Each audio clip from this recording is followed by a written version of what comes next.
1940 to support, at that time, men who resisted conscription into World War II. Today, of course, we're working with a quote-unquote volunteer military, and folks who are serving in the course of their service have a crisis of conscience and seek discharge from the military. There is a legal process by which they can do that, and we help them navigate and win successful discharges.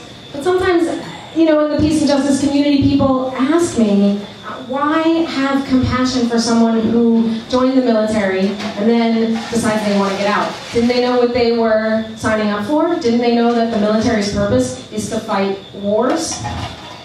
And I can answer that personally, and I would say that I hope until war is abolished, I have the privilege to do this job for as long as possible.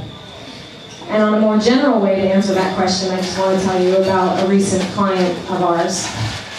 It was Friday afternoon, June 6th, and 4 o'clock, and the phone rang, and it was Mohammed. And Mohammed said, hey, I just emailed you guys my conscientious objector application that I just submitted to my command. Can you check it out and see if you have any comments or feedback for me? So I said, sure. 4 o'clock on Friday afternoon, I open up the email and I read Mohammed's application, which clearly he's a conscientious objector.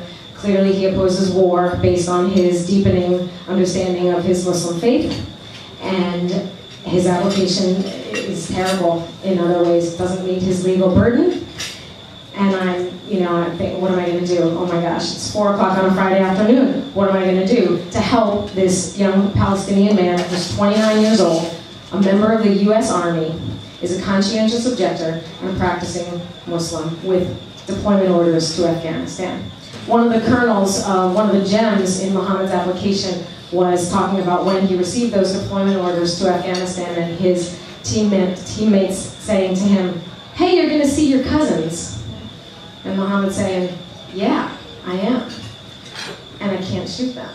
And I can't shoot anybody. So I called Mohammed up and I said, Mohammed, I believe you. I know you're sincere. I know you're a conscientious objector. And I'm going to the mountains to be with my mother this weekend for her birthday, but I will commit to you hours of work that it takes this weekend if you commit the hours of work. Go to your command now, withdraw that application, and if you put in the effort, you'll get a good application to turn into your command on Monday. And that's just what we did. So Mohammed is still awaiting his final decision, which comes here to Washington. So why do we do this work? Why do we work with members of the volunteer military who should have known better, in some people's opinion? Because for two reasons. Number one, conscientious objection in today's military is witness to our true nature, that our true nature is peace, that the default position for humanity is that of conscientious objector to war. The second powerful and compelling reason why I do this work is because every conscientious objector application that is turned in the U.S. military comes to Washington, comes to the headquarters, to the level of the secretary of each particular branch for its final decision. That's how powerful conscientious objection is to the U.S. military. This is something I think that the peace movement, by and large, and many of you may already be on board with this, but I think so many people in the peace movement don't understand what the military knows so well, and that is that people are predisposed to peace. We do not want to kill. If killing came easy for us, it would be good for us, it would be natural, and we wouldn't need to be trained to do it. So by default, I say the default position for humanity is that of conscientious objector to war. By default, we already say, no, we're not going to do it. What is the percentage of people that are in the active U.S. military today? Does anyone know? 1%. Holding up your hand. You're holding up your finger. 1%. That means 99% of us have already said, no, we're not going to do that. When you add veterans to the number, you still only get 7%. And a lot of those veterans were conscripted. They didn't actually choose to join. So why do they join? Are people joining to kill? I also work on the GI Rights Hotline. We take general military calls, not just those people who want to get out, who immediately understand that war is wrong and want to get out. We'll talk to everyone who's having human or civil rights issues in the course of their service. And what we find is that, by and large, people haven't joined to kill. Of course not. Only 2% of the population can kill without remorse, and they're diagnosed psychopaths. The rest of us, we didn't join to kill. We think about some of the cynical reasons why people join. You know, they join to get college money, they join to get health care, they join, maybe they're not cynical, but, you know, sort of self-serving reasons. But by and large, people are joining for very altruistic reasons. And what are they getting in return from this experience with the US military, from this experience that is so foreign from our human nature? Homelessness, 1/3 of homeless adults in this country are veterans. Sexual assault, 1 in 3 military women are assaulted, at least 3 times the national rate. In fact, on the GI Rights Hotline, the last 3 sexual assault calls I had were actually men, were the survivors. Domestic violence is experienced by children and spouses in the military at 4 times the national rate. And then, of course, trauma. We're all familiar with post-traumatic stress and other psychological traumas, and hopefully we all know by now that suicides are happening among veterans to the tune of 22 a day. That's 22% of the suicides. It just happens to be the same number, although some numbers will go up as high as 35 veterans a day and 1 active duty service member a day. So what is going on here?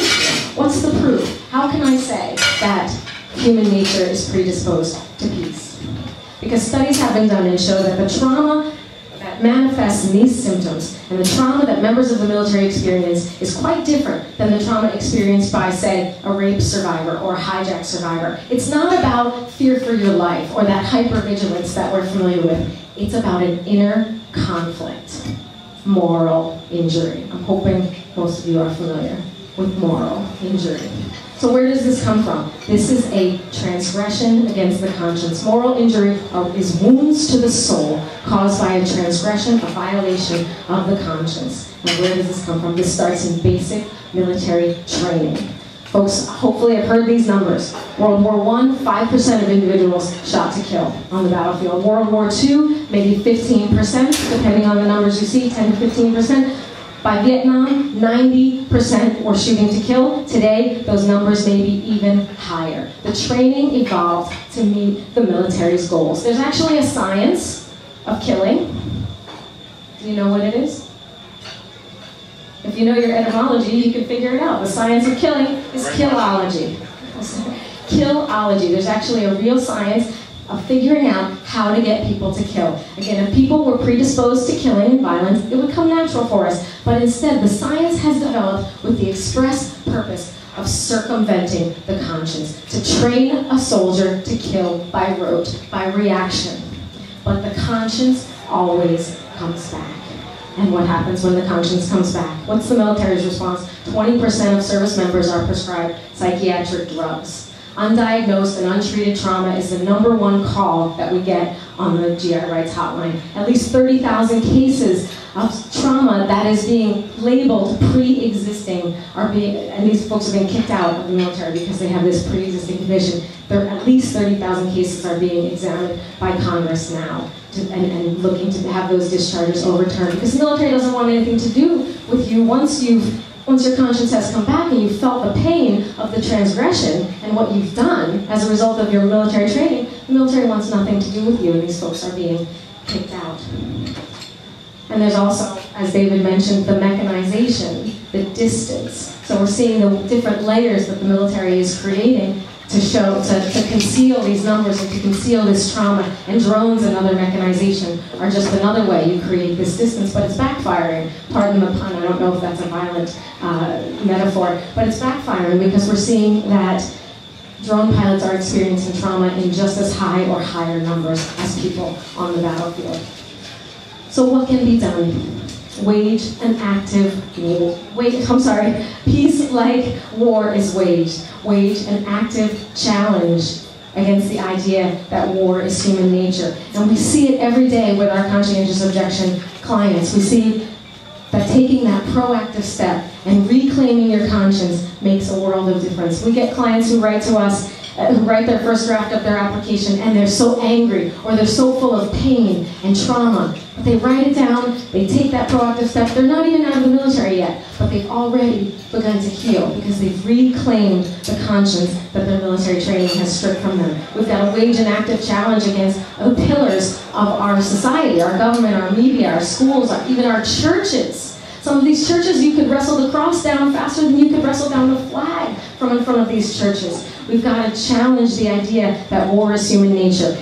Declare yourself a conscientious objector. Use that language in your daily life so that people understand the conscience is the natural thing that keeps us from killing. It tells us that killing is wrong. We know this. We know that it's a part of human nature.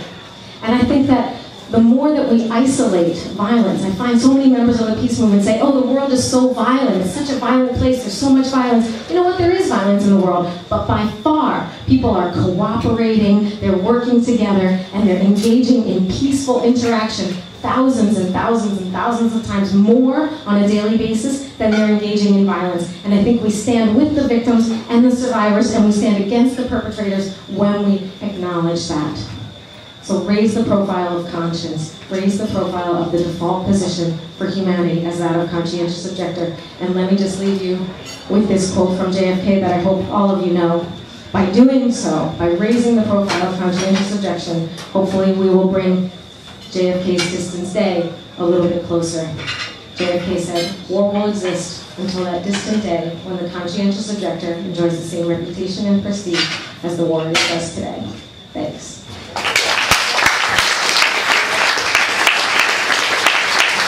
Thank you.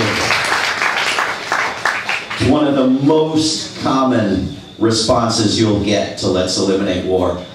It's natural. It's human nature. It's in our genes. Never mind that it hasn't been in most human societies and prehistorical human groups in most of the existence of this species. We get that nonsense, and this is one of the most powerful responses we can make to it.